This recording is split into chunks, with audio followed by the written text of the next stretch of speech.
Okay. Hello, everyone. Welcome to another amazing forum. As always, Incluzun is happy to support, and we love the fact that we can work with so many people in supporting the children that you work with. So today we have the amazing Yasmin and, of course, Rehab, who are here to talk about dyscalculia. Now, I love the fact that we are going to demystify dyscalculia because that's one of the very common learning disabilities that we find in the classroom. And I know that a lot of people struggle with what is the right support? What is the right way forward? What do we do now? How do we make sure that the child is supported? So our amazing Yasmin is going to give us the strategies. She's going to talk about what it is, how to recognize it, put the support in place. And I think this is a topic that's very dear to all of us because I know I myself have struggled with understanding it, identifying it, trying to distinguish it and say, is this what it is? Is this what it is? So it will be a very, very useful forum, as always, as all our forums are. Now, before we start, can you please make sure that all your mics are muted and that, we are not interrupting when Miss Yasmin is talking. And as always, this is recorded. And once we have edited whatever we don't need in there, we will post it onto our YouTube channel. Miss Donabelle is going to post the links to everything in that channel. The other thing that I would also love to bring up is the fact that we are also doing an LSA training course that is gaining a lot of traction. It is a UK certified LSA training course. Schools are signing on with us to do whole packages. Please, if you need any more information, approach me, approach Catherine, and we will be happy to support you. Now, let me pass you over to Yasmin. All the details will be in the chat. Thank you, everybody. So, Miss Yasmin, the floor is yours. Thank you so much, Hermeet, for having me. I'm really happy to talk about my deepest passion in life, dyscalculia. So let me introduce myself. I'm Yasmin Ahmed. I'm the numeracy lead and the senior specialist in distinct learners. I'm a level 5 certified dyscalculia practitioner and specialist from the BDA. So as Hermeet said, this is our agenda for today. We're going to define dyscalculia and differentiate it between it and other difficulties. We have the key indicators, we have how to do an informal assessment, and of course, intervention strategies. But before we dig in, I want to start with a quick question. I want everyone to pop your answer in the chat. Who here used to dislike math, still dislikes math, or knows a close person who struggles with math? I bet I know the answer. So please pop your answer in the chat or just show of hands.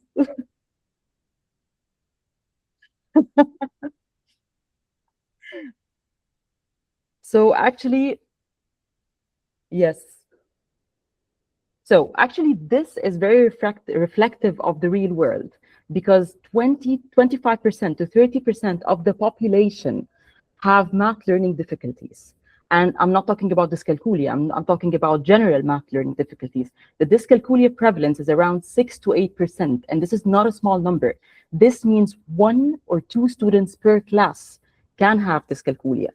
And even though this is a huge number, still, until this day, there is so much insufficient research, awareness, or funding on dyscalculia in comparison to other SPLDs, especially dyslexia, which I always like to call the Cinderella of all the SPLDs because it takes all the funding and all the awareness.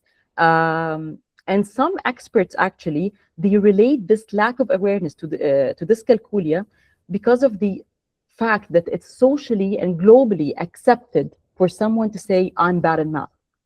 And it's not as accepted, and it's so unlikely to see someone who would say, I cannot read, for instance. So what is dyscalculia? Is any difficulty considered dyscalculia? Actually, the best way to answer this question is to understand the latest definition that came out last year by the SASC is the SPLD Assessment Standards Committee in the UK. They released a new definition for the broader term of SPLD, or specific learning difficulties in math, and they included dyscalculia as a subcategory or a subset to that. So in the definition, first of all, they define the SPLD in math. As we said, this is the holistic framework, or the broader term. It's the set of processing difficulties that affects the acquisition of arithmetic and other areas of math. And arithmetic is a fundamental branch of math. It focuses on the study of number and, of course, the four operations, which are the core of any math concept. And then we have, as I said, dyscalculia as a subcategory to that, to the SPLD in math. They specifically link dyscalculia to a persistent difficulty in numerical magnitude processing. And numerical magnitude processing, it's actually the cognitive ability of a person to be able to attribute a certain magnitude or quantity to a numeral or to a number, to see the link between them. And we will discuss it more in more details later on. And actually, this deficit in magnitude processing, it's affecting other different age-related skills, such as naming numbers, ordering numbers, comparing numbers. And I'm not just talking about whole numbers. I'm talking about later on, when they're older, fractions and decimals as well, estimating and place value. And these are crucial skills in math. And as we can see here in the definition, we have the word persistent. And this is a very, very important thing to notice, because dyscalculia is not short-term. It's not going anywhere. It's a lifelong condition. So yes, individuals can make progress, but the condition will never fade away. And the reason why the SASC, the reason why they put dyscalculia as a subcategory linked only to, or mainly to, the magnitude processing deficit, because they wanted to avoid shoehorning or just relating all persistent difficulties only to dyscalculia diagnosis. Now we have another diagnosis as well, which is the SPLD in math, or specific learning difficulties in math. So who can we diagnose as an SPLD in math? These are people who do not have magnitude processing difficulties, so they're not dyscalculic. However, they have equally debilitating specific math difficulties due to problems in their brain processing. And this is what we call the domain general area. These are the cognitive related skills, such as language, which is essential for understanding math and understanding any concept in math, and executive functions like working memory, which we know that this is the central role in math learning. It helps students to keep track of all the steps. And we have the inhibition. And inhibition here, it's related to two things: how to control this. It's to avoid the environmental distractions, and at the same time to suppress impulsive responses. Like, for instance, we can see lots of students, and mainly dyscalculic students, would say that half is by default smaller than 1/5 because 2 is smaller than 5. They cannot control their impulsive response from what they already know about a different concept. And we have the visual spatial processing, which is very, very important in multi-step operations. It's important in column addition, column subtraction. How would you place the digits under the correct place value? It's related to reversals as well, like reading 42 as 24, or even writing 5 as 2. And of course, geometry. And other very important domain general skill is the fluid intelligence, which is reasoning. And this is the core for math understanding. And then we have the impact. Math is a very varied discipline. It has so many areas. So we'll never find two dyscalculic people that will present the same way. Impact can differ from one person to another. It's in relation to their age, to their teacher, to how they were taught, to the instructions they were given. And some people may have specific issues with calculations. Others may have issues with other areas in math. But the key markers for the SPLD in mathematics and dyscalculia is related to arithmetic fluency and flexibility and the mathematical problem solving. And the impact of this, or these persistent difficulties, they impact life. They go beyond the classroom, beyond children. They can affect adults. Actually, people can choose they can affect how a person can choose a job or a college program. They want something that's so unrelated to math. And then the presentation, as we said earlier, the profiles are different, so they're heterogeneous. So the manifestation and the severity may change. It can differ from a child or an adult, or even within the different stages in the same person's life.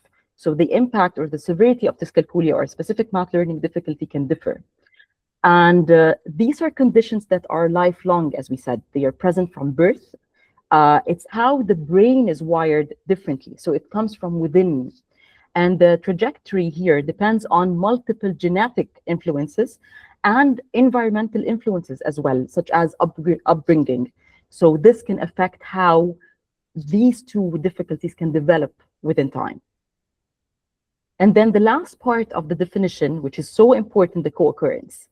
It's actually so normal to have or to see co-occurrence between many or two neurodevelopmental conditions, such as we can see students who are dyscalculic and at the same time dyslexic or ADHD or dyspraxia. So it's the norm, it's not an exception. And according to the British Dyslexia Association, it says that 60% of the students with dyslexia might have math learning difficulties and vice versa. And it's not dyscalculia per se. Actually, 25% of the children who have dyslexia will have dyscalculia as well. And another very, very famous and very well-known co-occurrence is math anxiety. And I think lots and lots of people, even among us, felt at some point math anxiety. And it co-occurs with the SPLD in mathematics and dyscalculia, but it's not an indicator in itself. And let's dig a little bit deeper and read more or know more about math anxiety. So in very simple words, it's just the panic, the fear, and almost paralyzed, as if you're paralyzed. And this feeling arises whenever you encounter anything related to math. It's really math, whether it's a math problem or you're just paying the bill at a restaurant. And it's not just for children. Adults can still have math anxiety. So it's not only restricted to the class setting.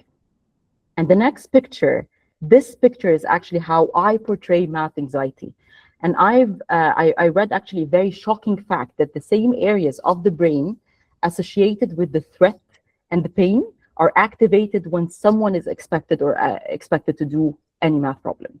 So you can only imagine the level of anxiety that they have or they face.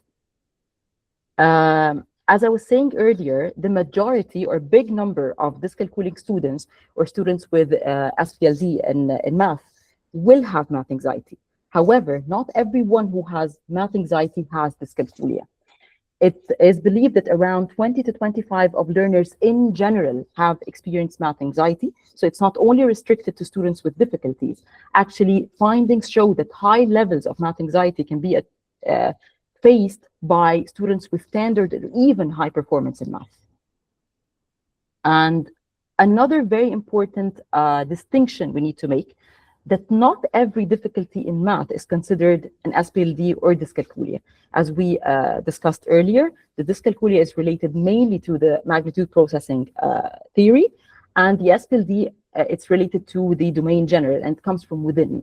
But there are other difficulties, we call them the general math difficulties, that do not come from within. They do not come because the brain is wired differently. However, they have other external factors. And even though it sometimes can be hard to distinguish between the general difficulties or dyscalculia, but it's still very important to understand and to understand their factors. For me, I believe that the number one reason a student can face a general math difficulty, it's because of us teachers. And we have a huge responsibility in the way the students understand math. Are we focusing in our teaching methods on procedures, on mechanical steps? Are we focusing on their rote memorization? So we only expect them to, for instance, memorize the multiplication tables. Or are we focusing on building conceptual understanding? The second reason, which I find also very important, is that the concrete materials may have been taken away from the child too early. Math is very abstract. And concrete materials are essential in building concepts and visualizing actually these concepts. And there's a certain myth that only young children should use concrete materials.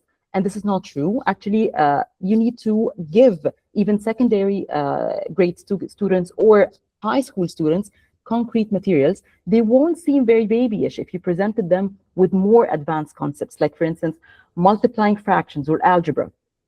So they won't feel babyish to them.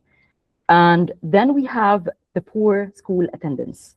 And I have one word for this: Corona. We have all witnessed how Corona affected the performance of our students, even the typically developed ones. And then we have the parental adverse or negative attitudes towards math. And I actually faced this myself.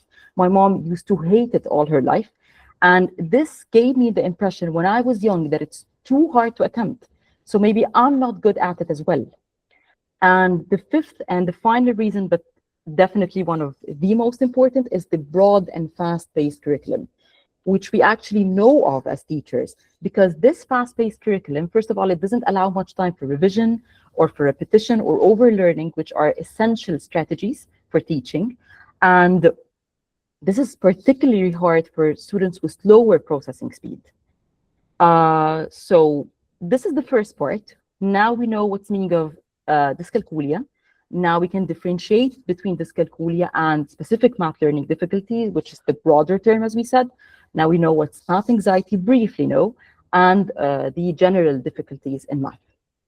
Now for the second part, which is the indicators for dyscalculia, or another word, what are the red flags you should be looking out for in your students or in your children?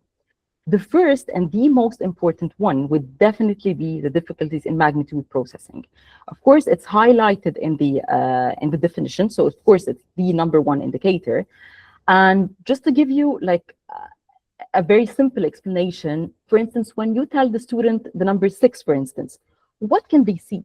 Or can they even see anything? Can they visualize 6 objects? Or for them, it's just a very abstract symbol that has no magnitude and no tangible meaning. All the screenings and the assessment tools for dyscalculia must include a section for magnitude processing. And there are actually 2 types of magnitude processing difficulties. They can be, number one is symbolic magnitude comparison, which comes from its name. It's symbolic, so it includes symbols, not quantities. So it is actually the ability to actually compare symbols, numerals, and recognizing the difference in their quantity or numerosity or their magnitude, and identifying which symbol is bigger or smaller without showing quantities. And here I'm talking about single-digit numbers, whole numbers, so it can be multiple-digit numbers, decimals, or fractions, and it's only presented by symbols. How is it tested? Normally, and we can see this a lot in official or formal assessments or even informal assessments, it's tested by what we call a numbers troop. As we can see here, that the physical size of the numbers are written in different ways. So in the first example, we have the congruence pair, or straight. This is why they call it straightforward, because the bigger number, or actually the number with bigger magnitude, is written with a bigger font. So actually most of the students, dyscalculic or not, will answer this question correctly.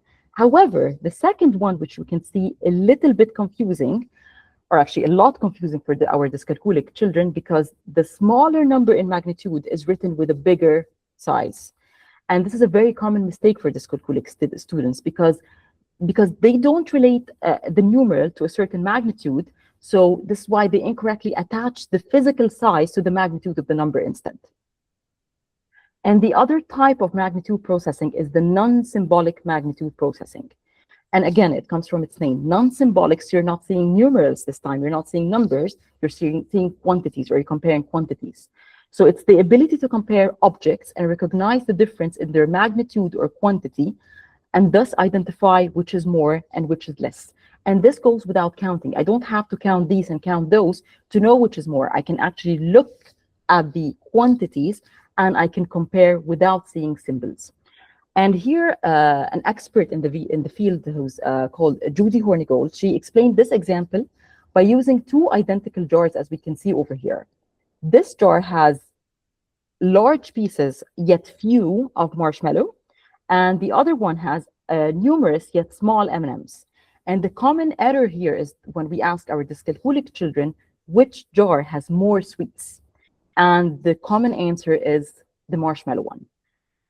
Because they actually look at the space that the objects are taking rather than their actual magnitude or their actual quantity.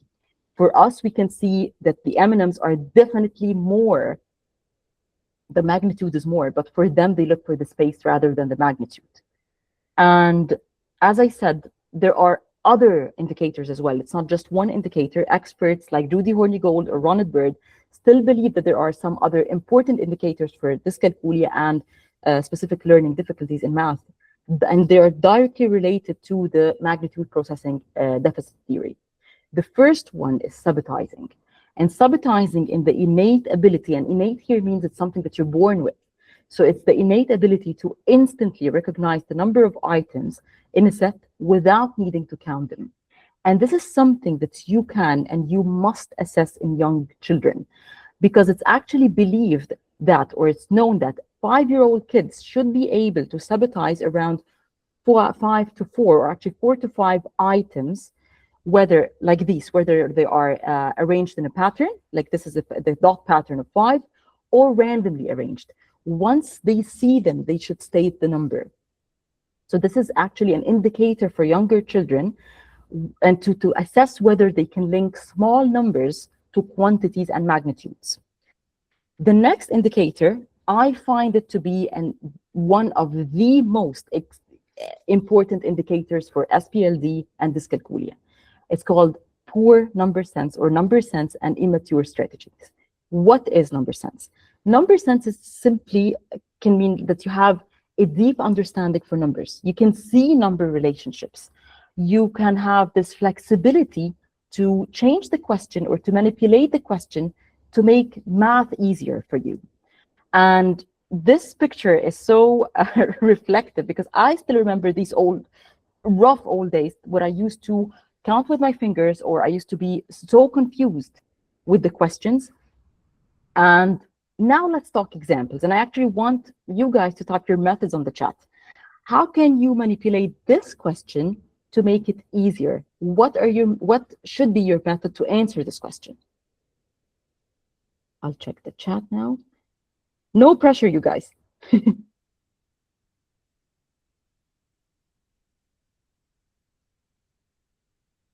No one. Okay.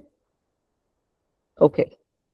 So I'll tell you the difference between how a student with good number sense would answer this, how a dyscalculic student would answer this. Okay, just a second. Yeah. So I thought I got something on the chat. Okay. So a student with a good number sense would actually say, or actually manipulate this by saying, okay, I have 800 times 0.25 or 25 hundredths. So 25 hundredths is basically quarter. So they would say, okay, this means I only need a quarter of 800, and that's 200. And this is how fast they are, because they have this good number sense and good number relation. While the dyscalculic children, because they lack this flexibility and they lack this number relations, because they don't see the relationship here between decimals and fraction, so they would actually go and follow a very lengthy procedure, which is very time consuming, of long multiplication of 800 times 2500. And then we have another simpler example with younger students, which is 8 plus 6. And as you can see here on the side, this is the very, very typical approach for students with math difficulties, because they cling to they cling on to using limited methods. Here, a student, and I've seen this a lot even in multiple digit calculations, they can actually draw the numbers. They draw circles to represent both numbers, and they start counting all of them. And this is a very, very, very inefficient, time-consuming strategy. However, a student with a good number sense he can tell himself, okay, I can do bridging over here. Maybe I can make the 8 reach 10 first and then add the rest of the 6. So I'll break the 6 into 2 and a 4, add 8 plus 2, which is 10, and another 4, which is 14. Or they can relate it to, and this is what we call good number relations. They can relate it to number doubles, for instance, and say, okay, now I have 6 plus 6 is 12, and 2 more, because 8 is 2 more than 6, and that's 14. And by the way, number sense can be acquired with targeted intervention. It doesn't mean that if you don't have, or if you have poor number sense, it's not going to be stuck with you for life. You can actually learn that with targeted intervention. Other very important indicators, and the first one is very, very common, which is difficulty in recalling facts and tables. And it makes perfect sense. If the student does not have good magnitude processing and poor number sense, and of course, working memory or weak working memory, the recalling of the facts, whether it's addition, subtraction, multiplication, or division, would be a nightmare. The second one is inability to estimate. And estimate is a very, very important skill for math. And it's actually quite related to number magnitude. And we can see that some dyscalculic students or students with SPLD in math can give unreasonable answers. So for instance, one of my students, when I gave her the question 27 plus 8, her answer was 215. And when I asked her, okay, how did you reach your answer? She told me I added the 7 and the 8 and the 1s, which is correct, and that's 15. And then she put the 2 down. And not only was this an indicator, of course, for a problem in place value and a calculation error, but it was also an indicator that she cannot accurately estimate the answer. Does it make sense that if I add 8 to the 27, would it go all the way to 215? Does it make any sense? And then we have the inability to generalize. And for instance, this what I really like to teach my students. So if I'm teaching them, for instance, number bonds, and they know that 3 plus 4 is 7, in the same lesson, I actually assess their generalization skills, and I ask them, okay, what's 30 plus 40? Because if they know 3 plus 7 is 3 plus 4 is 7, they would know that 30 plus 40 would be equal to 70. And this is why it's very imperative to teach inverse operations together.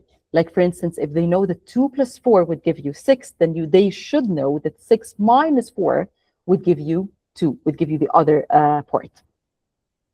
And then we have the inability to notice patterns. And we teachers or parents understand how much of a problem this can be, because math is all about patterns. And math would be much, much easier if you can just detect patterns and perceive them. And then we have the inability to count backwards. Now, counting in general can be hard and can be challenging, but counting backwards can be extra challenging because it's linked to patterns, it's linked to magnitude, it's linked to sequencing, and of course, it's linked to working memory as you keep track while you're going back. And then, of course, we have the problems with place value. And place value, to understand the digits value and to understand the base 10 system, and to recognize that the actual magnitude and the value of digits will differ with regards to their placement in the numbers. So for instance, the digit 3, when I say 395, I read it differently than when I said 34, than when I said 23. The value will differ. And we have other indicators as well for students with dyscalculia and SPLDs. We have problems with money. And we can see this with adults as well. These are not only indicators for young children, however, we can actually see them in adults as well. And the decimals magnitude, not only problem with the whole numbers magnitude, of course, you will see decimals magnitude processing deficit as well. And then we have the directional confusion. And directional confusion, actually, this is very a generic difficulty because it's related also to the co-occurrence of dyscalculia with other SPLDs. So we can see actually direction confusion in students with ADHD, dyspraxia, of course, and dyslexia. And last but not least is the delay in reading and managing time. And even though some of the dyscalculia students or students with math or specific math learning difficulties could read time, however, you will see that they have an issue with the passage of time or the duration of time. So if you tell them, you know what, you have 10 minutes to finish this task, their problem would be, okay, what's that? What's this duration? I don't understand what's 10 minutes. So, and actually experts now say something very interesting, that you need to link this duration to something that has a certain attribute to dyscalculic students. So for instance, you'll finish like, you'll take around 3 Taylor Swift songs or whoever is famous nowadays. So this will give them like a chance to understand the duration more because it's something that they can attribute to. So these are all indicators students may have some of them, or they may have all of them. However, even having most of these does not guarantee that the student is dyscalculic or has a specific math learning difficulty. However, it means that this student must be officially and formally diagnosed. And this will take us to, what are we going to do next? What if I now suspect that one of my students or my child might have dyscalculia or SPLD in math? Please tell me if I'm talking too fast. I'm too passionate, so please tell me if you want me to slow down. So as I was saying, what to do next when you suspect that your child or your student might have dyscalculia or SPLD in math. I got something, let me check. Okay. Sorry for that. I was just... Yasmin, it seems that some people are saying that they cannot write in the chat.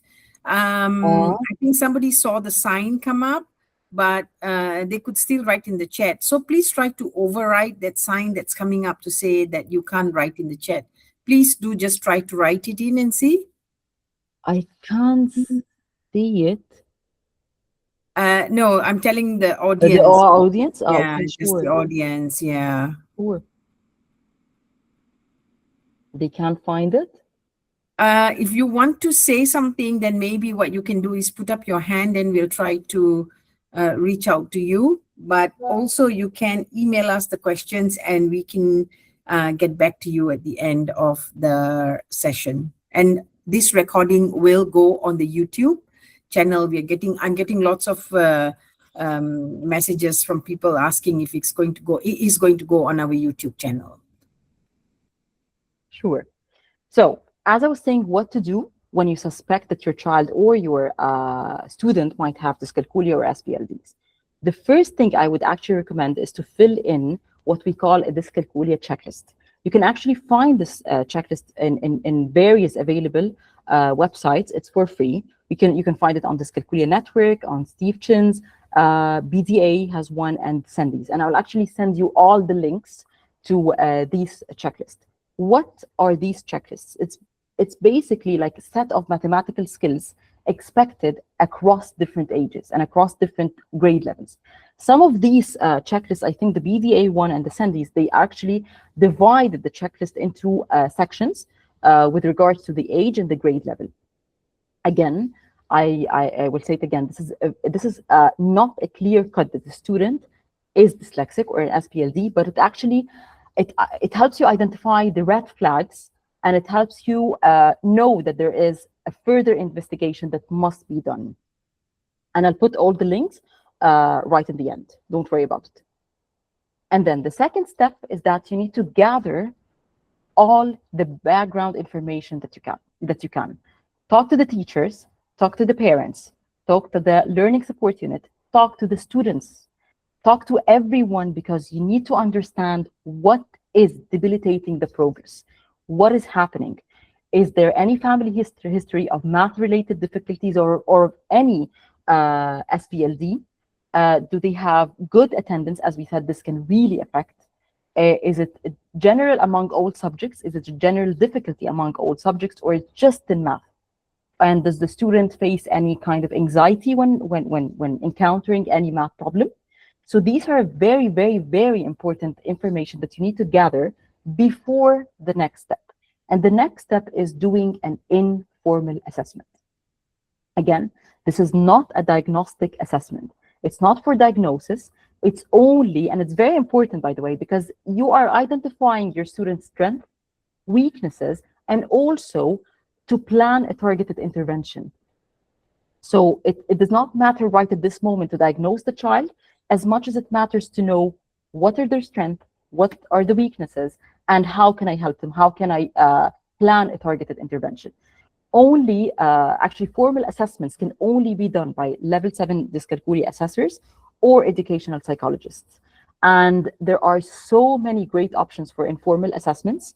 They're not costly. These are actually 3 books that you can buy.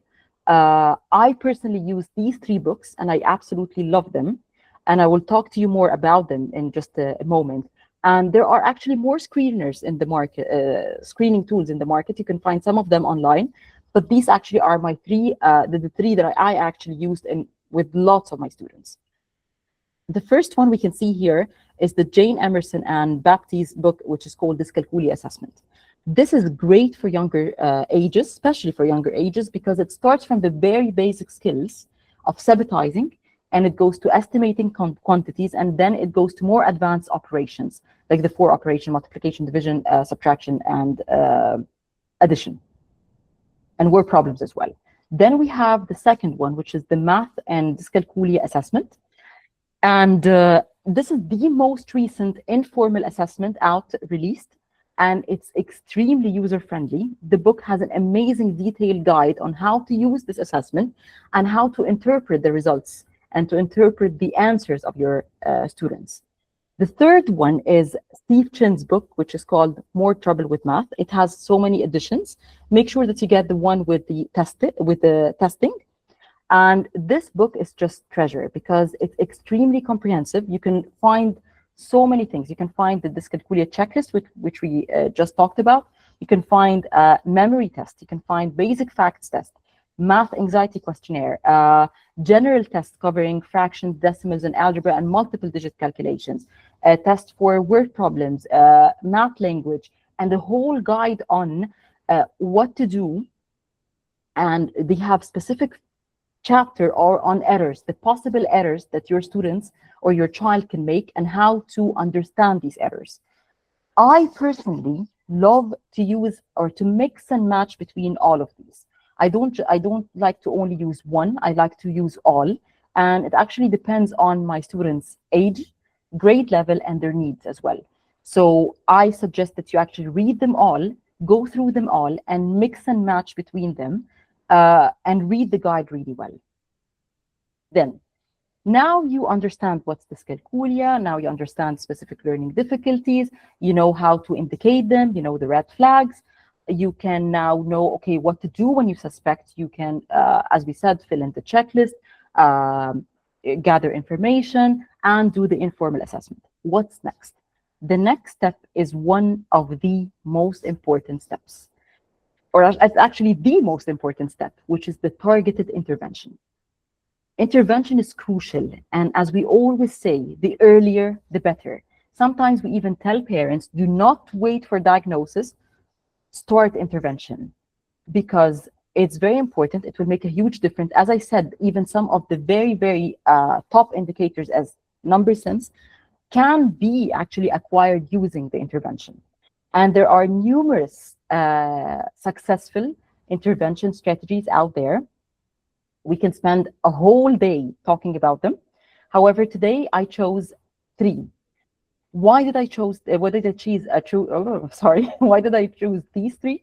Because they had a profound effect on all of my students. The first one is metacognition. What is metacognition?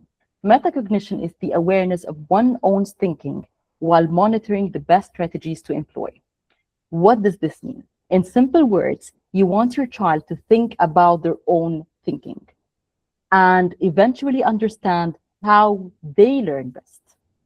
And it's actually, this strategy is recommended across subjects. It's not just restricted to math. No, you can use it in any subject. How many times have we ever heard our students or our children say, "Miss, I reached my answer, but I don't know how to explain it." I heard that like so many times. And this is why metacognition is crucial. You don't want your students to just reach the answer or even the correct answer. This is not the end goal. You want them to constantly think about how they reached their answers, which strategy they used, and could they use any other strategies. These are the things that you want your children or your students to think about. And there are so many ways to actually develop metacognition. The first one is to generate ongoing questions. And I have a very funny story about that, because most of my students, they call me Miss Y. And it's not because my name is Yasmin, it's the initial or the first letter of my name. No, they call me Miss Y because I always ask them, why did you answer your question like that? Why is this your answer? Why did you use this strategy? How did it help you? Is there any other strategy that you could have used? Did it help you to understand the concept?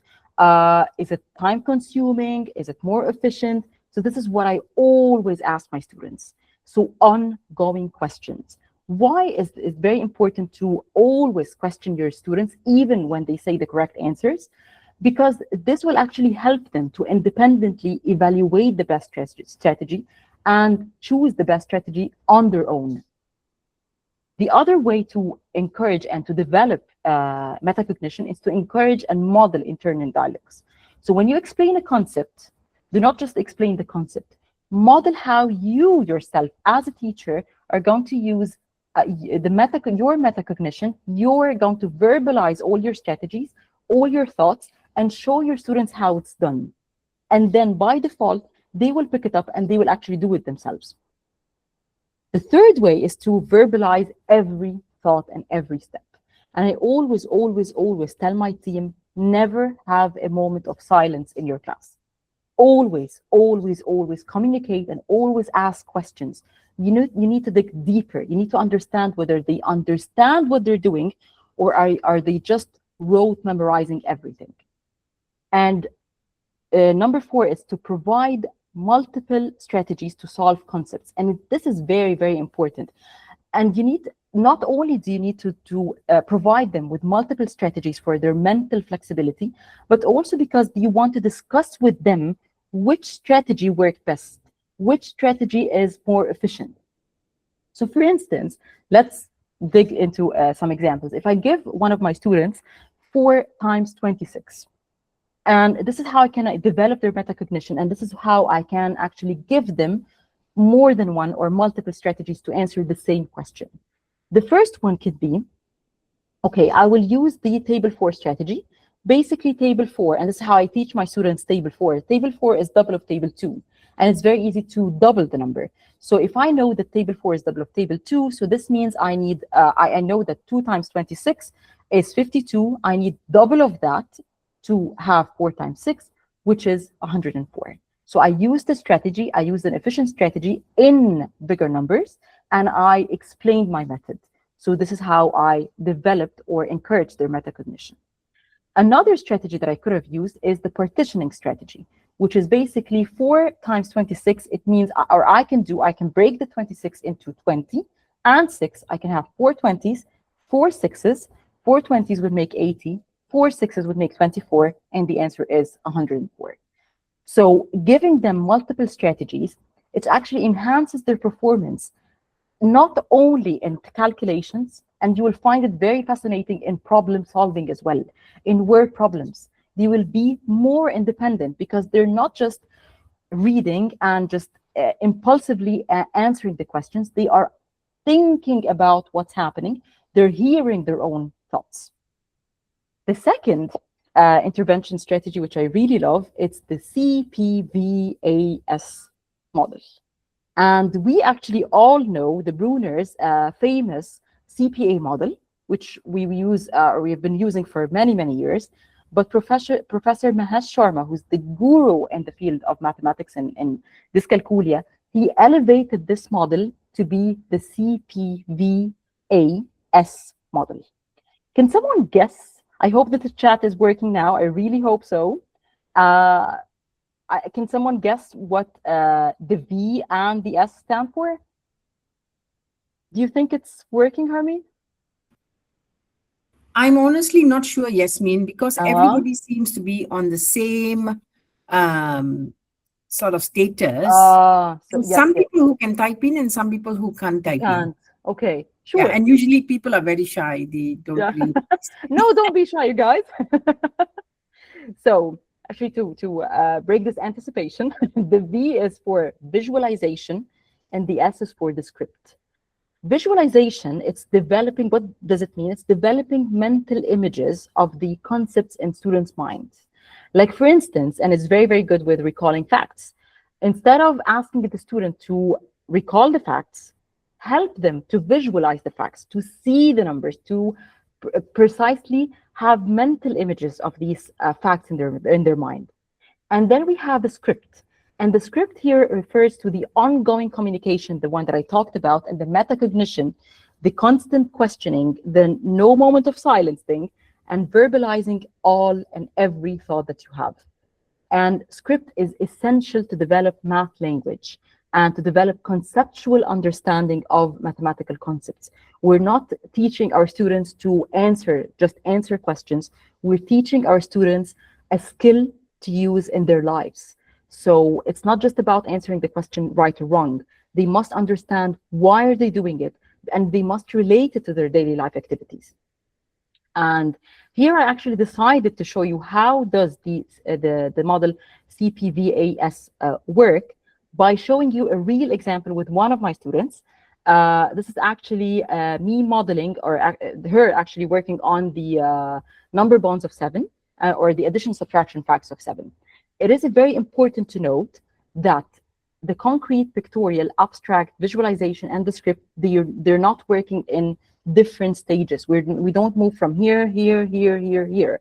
No, they're all must be linked. All the representations must be linked together to have a better conceptual understanding. They're not separate, they are one bond. So here, as we can see, that these concrete, and this is how I teach my students number bonds or addition subtraction facts, by using this strategy of dot patterns. So they actually use the concrete materials to see, and it's actually very important because it helps them build a conceptual understanding, and it helps my students see and perceive the number relationship, that the 7, this whole number, is made out of a 5 and a 2. She could see the part whole. We're talking about an addition and subtraction. She could see that the 7 here on top is made out of a 6 and a 1. She could actually see that. She could decompose the numbers by seeing the concrete materials. And simultaneously, she drew the pattern to represent her pictorial representation. She drew it simultaneously while working on the concrete materials. And the pictorial representation, or the pictorial stage, is crucially important. And some teachers, sometimes they skip this, while it's very important, because it develops the visualization skills, which is the next. And I absolutely adore this picture. This is one of my students. She was actually visualizing the pattern that she has just worked on concretely and pictorially. She visualized it without looking, and she drew the pattern of 7, and she kept on telling me, Miss Yasmin, I could see that the 7 is made out of these 5 and these 2. And then she said, I can also see the pattern of 4, so I can see the 4, and I can see 3, like 1 in the middle and 2 on the side. So she kept on reciting all the facts of 7 only by visualizing them. And which is a great example of how a student can internalize the concept and visualize it and have a mental image in their minds. And you can probably tell by my very, very silly reaction how excited and how proud I was of her and of her accomplishment. Visualization, you guys, is very, very crucial. Professor Sharma always says, if a student cannot visualize a concept, or cannot visualize a fact, if they cannot visualize fractions, for instance, it is unlikely that this fact or this concept would be stored in their long-term memory. And isn't this what we're aiming for these to be recalled at the end of the day? At the same time, my student actually translated all her actions. So while she was visualizing, she translated all her actions into abstract number sentences. So it's not disconnected, they're all connected. So now she understands what's the meaning of a number sentence. What does it mean to add the 2 and the 5? What does addition mean? Why did I tell her to write 7 before 5 or in the subtraction equation? Because she could see that the whole is 7, and she's going to take away the 2 from it or the 5 from it. And of course, throughout the whole process, we must have a script. A script is what we said, it's the communication, the ongoing communication, where you use precise math language, where you use all the necessary math vocabulary that you need your students to understand in order to really understand the concept. And I literally, and my team would know that, I literally sometimes write an actual script before I enter a lesson. I feel like a screenwriter or something, but I actually write a script because I really want to make sure that I ask all the right questions, that I give them all the right or all the precise math language. And the final and one of the my personal favorite intervention strategies is the observation and the error analysis. Always observe your student and observe their errors, specifically their errors. It is one of the best ways to identify the nature of the learner's difficulties and also their underdeveloped or undeveloped prerequisite skills that you must work on before developing a new concept. It is focusing on the why and the how rather than the what. What does this mean? It means I need to analyze and focus on why did they make this mistake? Why did they use this strategy rather any other strategy? And I don't care that much about whether it's right or wrong. I don't care about the final outcome. And I always tell my students that I don't care about the final outcome. So even if it's an error, I don't care about that. So just to give you an example of how important error analysis can be, I have a very, very, very bright student who has he has a very, very off the chart IQ. And I once asked him, what is 3 times 8? And he told me very, very fast and very confidently, he said it's 22. And I didn't tell him that he made a mistake. I didn't comment. I only asked him, okay, can you tell me, how did you know? How did you reach your answer? And he started actually explaining his answer. And he used an amazing, efficient strategy. He said, you know what, miss, I know that table 3 is basically table 2 plus table 1, because if I want 3 8s, this would mean I want 2 8s, which is 16, and another 8. So 16 and 8 will be 22. So at this precise moment, by analyzing his error and by digging deeper and not taking the actual error and just stop at this point, I identified both his strength and his weakness as well. He used efficient strategies. He definitely understands multiplication. He knew that multiplication means groups of. He knew that he can actually break and decompose table 3 into table 2 and table 1. So it wasn't a multiplication issue. However, he had a hard time to fluently bridge over or to add numbers beyond the multiples of 10. His problem was in 16 plus 8. And this is actually very important because the next lesson I just covered bridging over, and the issue was, it was covered. So he didn't have a problem after that. And I always tell my team in their comments, in their lesson plans, don't just write the error, but write what was the error and why did they make this error. This is very important because by analyzing why did the student make the error, you are going to understand their needed prerequisite skills. So that's it. But however, I want to say something before I end the presentation, and I really, really mean it. There is no such thing as a math person, or that you can either be good in math or bad in math, and this is something that would be stuck with you for life.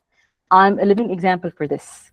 I used to struggle with math when I was young, and this is why I totally and truly believe that it's totally in our hands as teachers, parents, and educators to show the students that they actually can conquer math. Math is not a ghost anymore. And let's turn this around, you guys. No more escape. Math is great, and it's in every thing that we do. It's in our lives. And thank you so much for your time today. I hope you found it useful. And please, if you have the time, I would really, really appreciate your honest feedback. If you can just scan this QR code. And I really want your honest opinion. Don't worry, I'm not going to track you down. And here are my contact info. Please, if you have any question, please email me at any time. And thank you so much. I'm really, really, really glad that I talked about dyscalculia. So thank you so much for this opportunity. Thank you, Yasmin. That was amazing. Thank you so much. A lot to learn from. Honestly, it was so good. I love the way you broke everything down. Thank you so much for this. It means a lot. I don't know if something seems to be wrong with everything today. I don't know why. Some people are saying they can't chat in. Some people are saying they can't scan the QR. I Why can don't actually, you yeah, I'll send, put the link. yeah, you send Sure. everything to us, and Yes, we'll have it in our YouTube comments as well, and we'll sure. put everything in there. Sure, definitely. And if anyone has any question at any time, please email me, you guys. I will be more than happy to help. All right. Thank you so much. Thank And you. as always, it's been an amazing learn. Thank you. Thank you so much. Going to end Have this a now. great time. All right. Thanks. Thank Bye. you. Bye.